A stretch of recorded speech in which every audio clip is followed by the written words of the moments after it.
I'm Benjamin Hall, and I'm searching for heroes.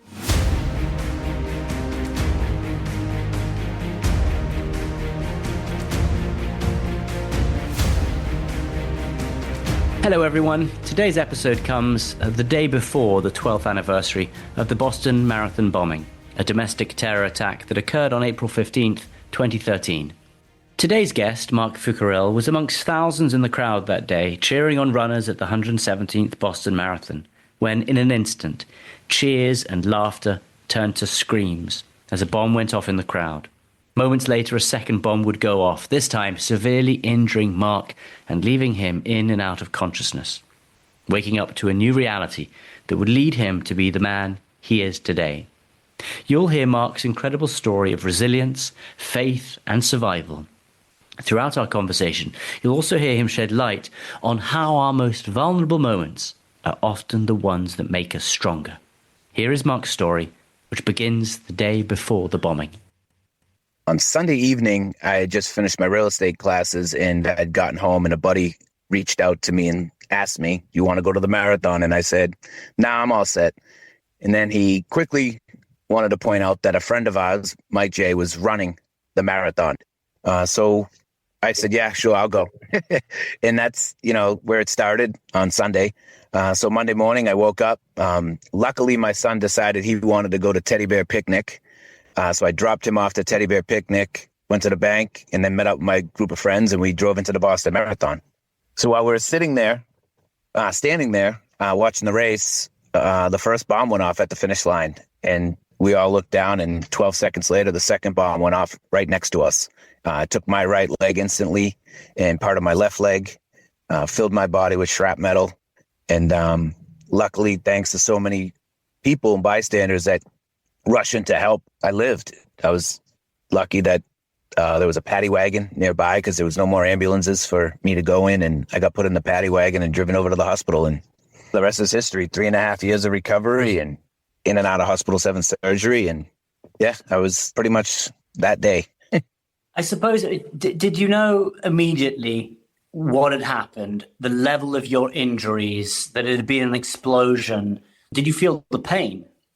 So right after it happened, I was looking up at the sky and trying to kind of get up, and everything was gray and smoky and screaming and yelling. I didn't feel any pain. My body instantly went into shock, but I was like, they got me. That was the first thing I said to myself. I'm like, they got me. Whatever just happened down at the finish line just happened right where we were standing. And I saw the size of the blast and the flames and the smoke and the debris from the first one. I knew it was big and bad. And for me to be on the ground trying to get up, I knew it had to be big and bad. So I didn't feel any of the pain. I was in and out of consciousness. I was on fire. My clothing was on fire. The first cop on scene put me out.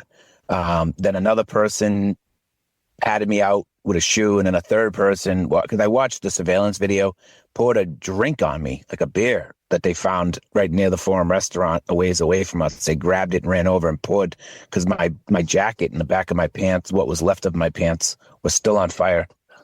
Even the nurse, Kayla Quinn, who put the tourniquet on me, and she was talking to me and trying to keep me down. She then said, "Oh, crap, he's on fire. He's still on fire. We need to get his pants off." And I undid my own belt and helped them get the remaining balance of my pants off. So yeah, no, I didn't feel it, but I knew what had happened. I had a pretty good idea at that point. I didn't know the severity of my right leg being gone. They did an excellent job, the people that came to help us, really keeping me engaged, trying to keep me awake, telling me and reassuring me that everything was going to be okay. So what was it like watching the CCTV back? I mean, does it bring back memories? Does it feel disconnected to what happened that day? I mean, what was that moment like when you actually saw it again? Yeah, I had just came out of a medically induced coma, and the FBI was in there questioning me about who I was with, who are these people, who do you talk to, who's this person, and asking me. And I just wanted to see it. I'm like, show me. I want to know what happened. So yeah, it was pretty crazy watching, some of it, especially the young girl that was injured, watching her and she lost her right leg as well, below the knee. Martin Richards' sister, Jane. It was tough to watch, but I'm a very inquisitive person that I need to know. I need to see. I need to know what went wrong. Why didn't I pick up on it? Why didn't I see it? I like reflecting on the pictures and images that I do have from that day.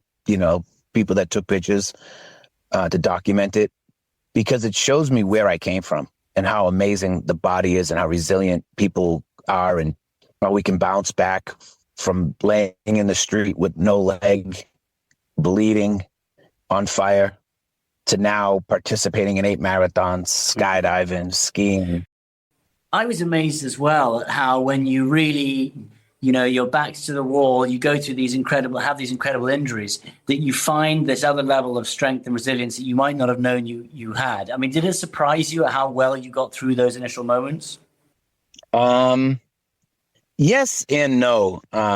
It's crazy to say that, right? But in some sense, if you ask me, I would say no. Yes, I surprised myself. I didn't think I would have handled it like I did. But reflecting on my childhood and how I was raised, I'm not surprised how I bounced back.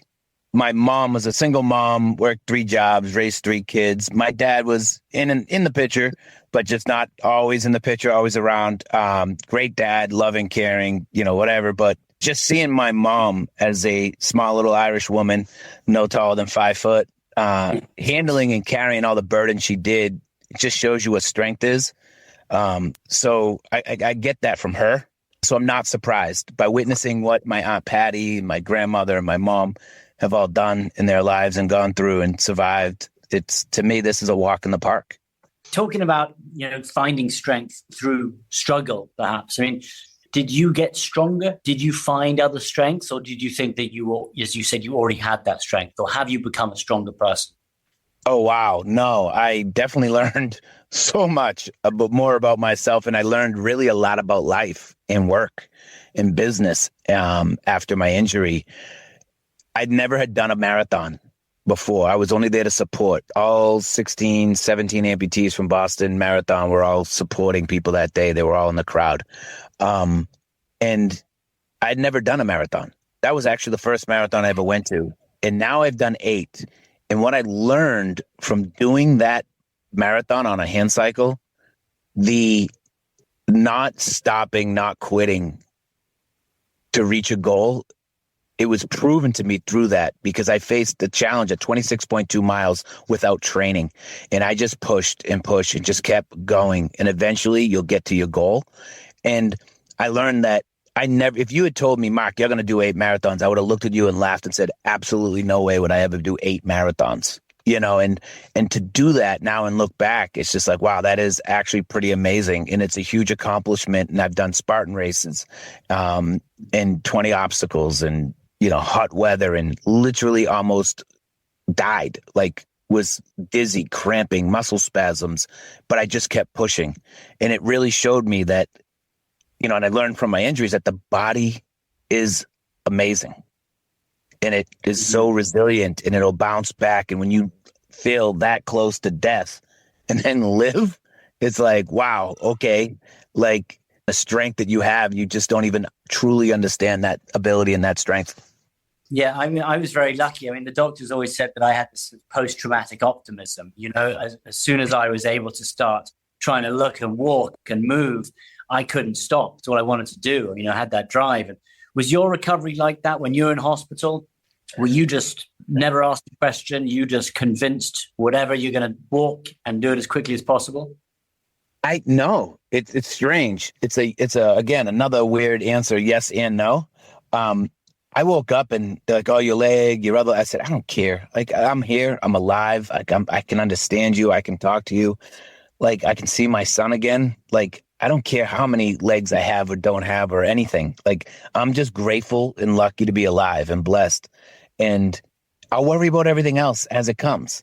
And in physical therapy, I hated moving. I was in a lot of pain. I had the dizziness, the sickness from my equilibrium in the ears being blown out and the surgery I had to go through. And, I was 3.5 years in and out of hospitals, just no weight bearing for different length of time. So I didn't care about that, and I wasn't good. I actually blew off physical therapy and occupational therapy so much that I became like junk in a sense. I was just loving life. And then I would still go places, do things. I just use a wheelchair or crutches and figure it out. But when I got to Walter Reed, there was a physical therapist, Kelly, and I showed up late to my first physical therapy appointment. And she's like, "You owe me 15 burpees now." And I was like, "Oh, yeah, I can't do that. My back hurts."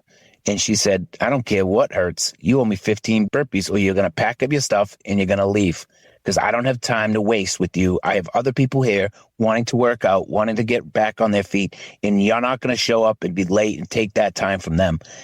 And I ended up pushing 15 burpees out for her and then did physical therapy. And she never let me just tell you, I wasn't late again.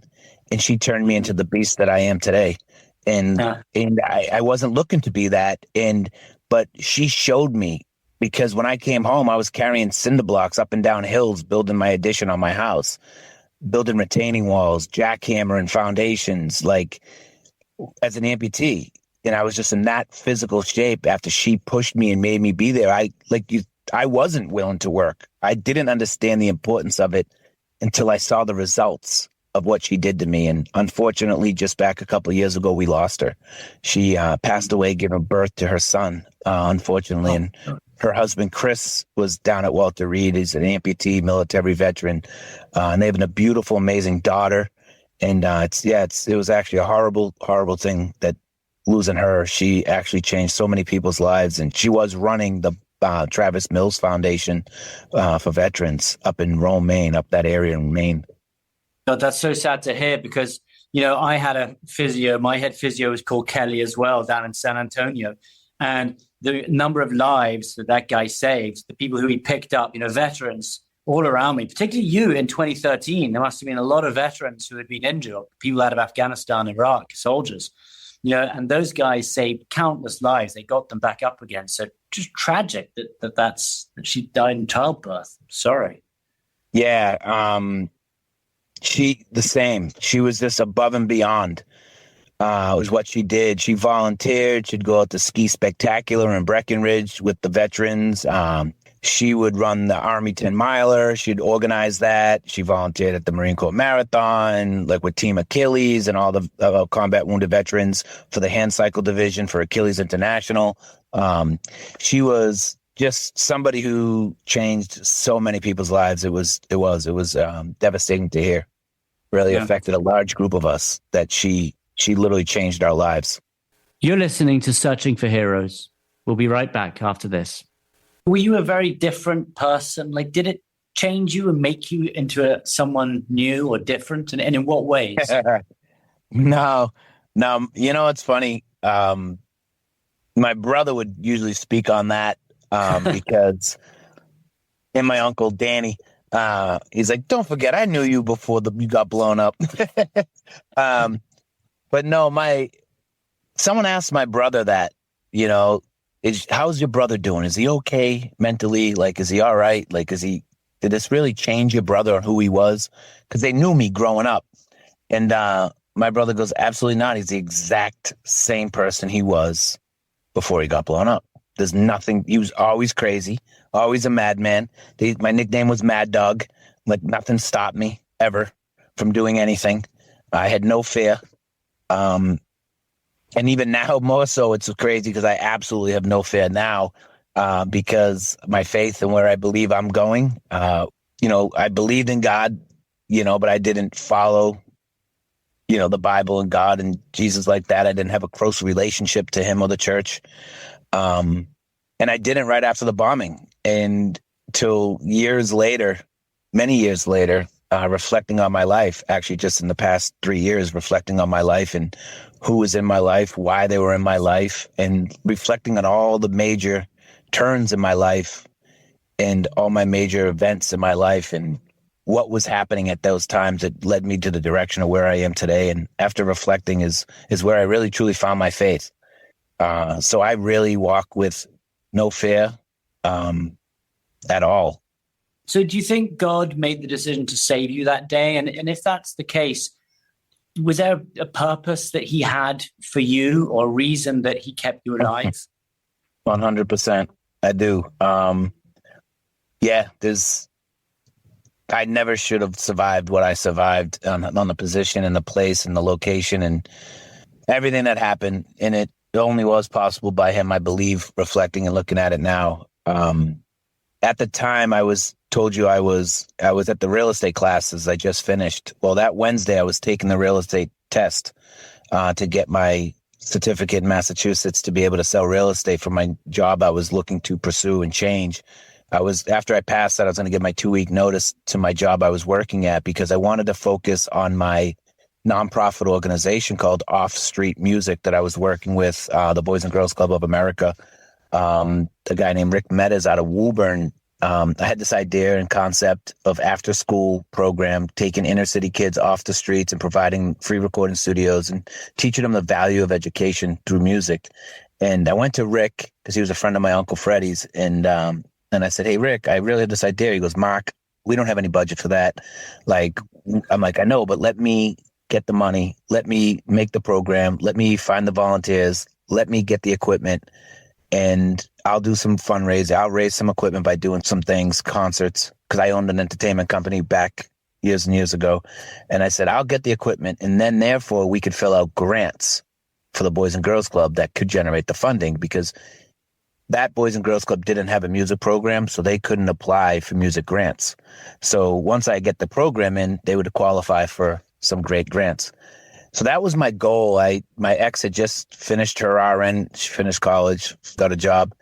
And now that was freeing me up to go focus on my nonprofit and in the part-time sell real estate to make an income where I could have a flexible schedule doing my showings.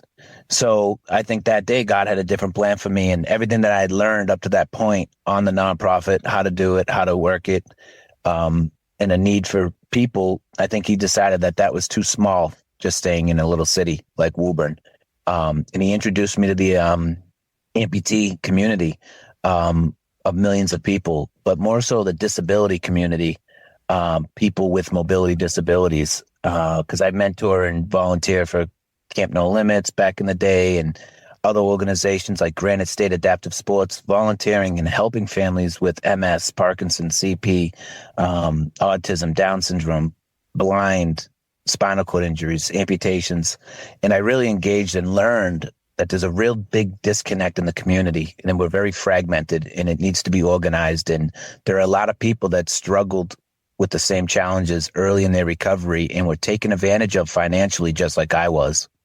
So yeah, I think God had a bigger plan for me. And that's why I created the Marc Network, the mobility awareness resource community. Yeah. The free mobile app for individuals, their loved ones in the community that services the disability community to engage in conversation, share information, and share resources and inspire one another. Yeah, and I guess it gave you a platform. Millions of people, followed your story. They listened to what happened. And I imagine that as a result of that, you've been able to help so many people. But you've also written, and I feel the same way, you and I, you said you were like a celebrity. You had the best treatment, people taking care of you. But many people who lose limbs, for example, just out and knocked over by a car, they don't get that level of service. Some of them really struggle. And I think that they're the people who need loads of support. And are those many of the people that you focus on helping? Yes. So you read my bio. Yeah, I was very blessed. And just like you said, with the publicity around the event, those resources came to me. I didn't have to find them. And unfortunately, not everybody does get that treatment. So yeah, that's what I'm trying to create, a centralized, easy location for families and individuals to find all that information and all those resources. For anyone who's listening, who's maybe going through something similar, maybe at the beginning of their journey, but they're really struggling mentally, not looking for sockets, etc. But, people who they're not sure how they can keep going. It's difficult. What would you say to them to encourage them to find that extra strength the way you did, to say, pull it up, pull it together. This is how you can get through it. For me personally, and then my wife always says that's a little too stern or rude, but it's accept your situation. No matter how bad it is or how hard it is, accept it. Like for me, my leg's never going to grow back. So worrying about it, thinking about it, being upset about it isn't going to change one thing. So accept your situation so you can move on. And then it's focus on your future, right? Like focus on not what you can't do, but what you can do. And if you can't do something, figure out another way to do it. And then for me, and I know it doesn't work for everybody, is find your faith. Believe that everything will work out and God has you, whatever God, you may believe in. So my biggest thing is always accept your situation. Focus on what you can do, not what you can't do. And then just adapt. There's always a way. And then find others facing similar challenges as you to communicate with, or people that have already faced it. And that's with any disability. And that's with depression. That's with divorce. That's with amputations. That's with spinal cord injuries. Find others that face those similar challenges and engage in conversation with them, because it'll be amazing what you can accomplish by just a conversation.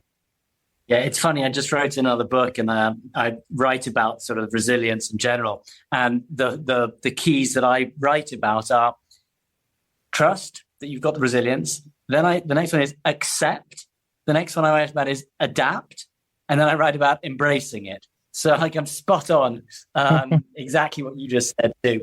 But you have gone and embraced it, and I want to talk a little bit about Nikki and how you met Nikki. And the relationship that grew. You would not have met Nikki if it hadn't been for your injuries and what you went through. So tell us a little bit about how you met her. So shortly after the bombing and I got out of the hospital, a friend of mine saw a motivational speaker. His work had him come, and his name is Dana Bowman. He's a double amputee from the military. And my buddy got his number and said, "Hey, man, I really appreciate if you'd talk to my friend." And he just lost his leg in the bombing, and Dana said, "Yeah, sure. Here, have him call me." So my buddy got me the number, and he's like, "Hey, you got to call this guy." I'm like, "For what?" He's like, "You just got to call him. He wants to talk to you." I'm like, "Oh, okay, cool." I call him up. I'm like, "Hey, what's up?" He's like, "Nothing." And it was just a regular conversation. He's like, "So you don't need anything?" I'm like, "No, I'm good." He's like, "Wow, I really love your attitude." He's like, "I'd love you to come down and share that same positive attitude with my veterans that are newly amputated that come to Halo for Freedom, a weekend for warriors down in Dallas, Fort Worth, Texas area."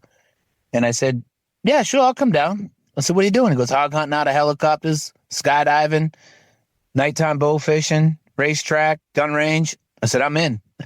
And so I came down and I met an amazing group of people that work on the board, volunteers, other veterans these veterans that were there.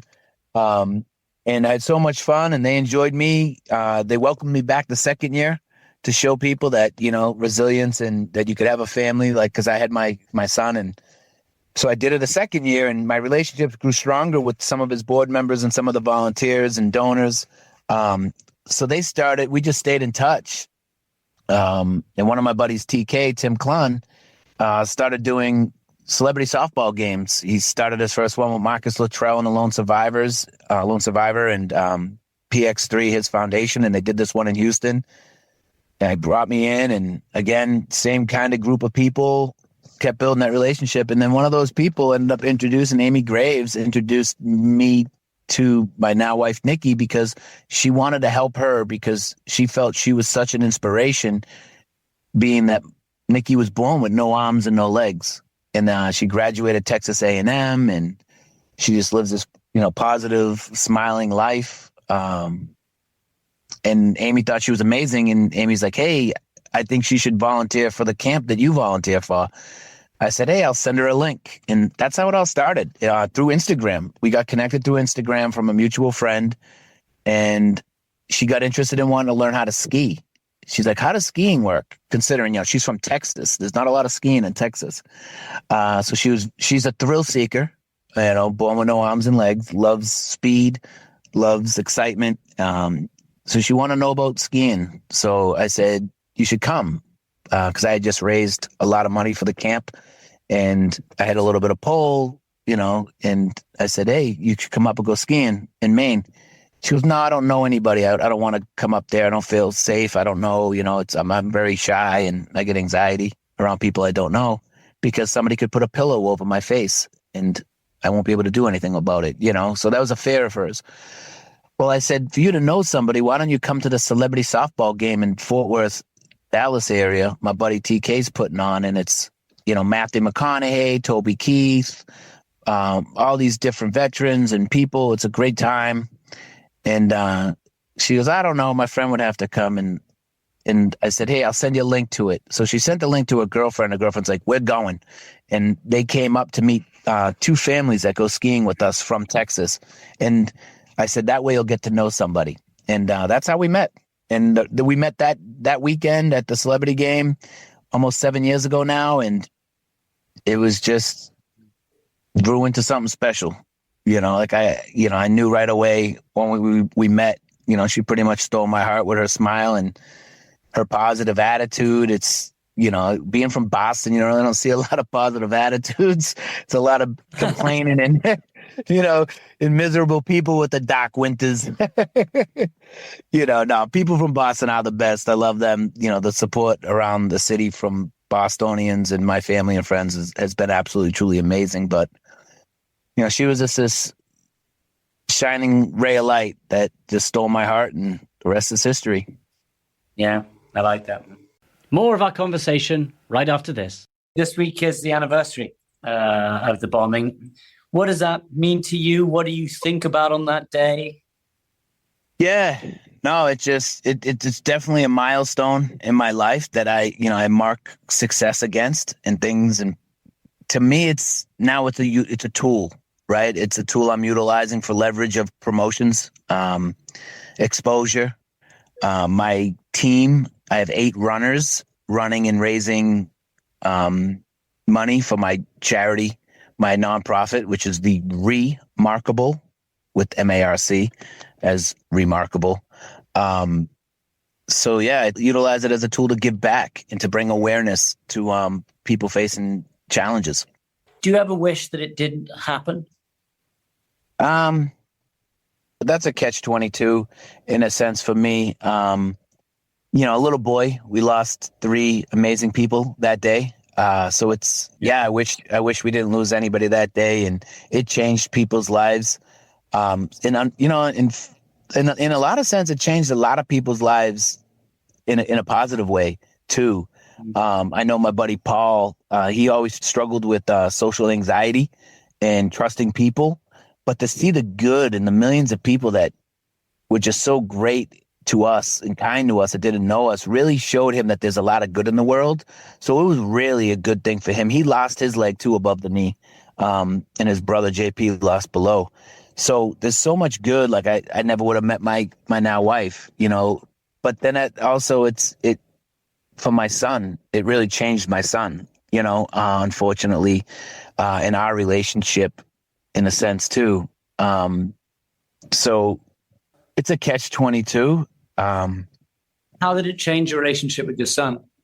Coming out of the hospital on 86 pills, and in the pain I was in made my my temper, in a sense, or just like my patience was thin. So I was quick to be snappy, and not tolerate my son doing something that a typical child would do to aggravate, a parent.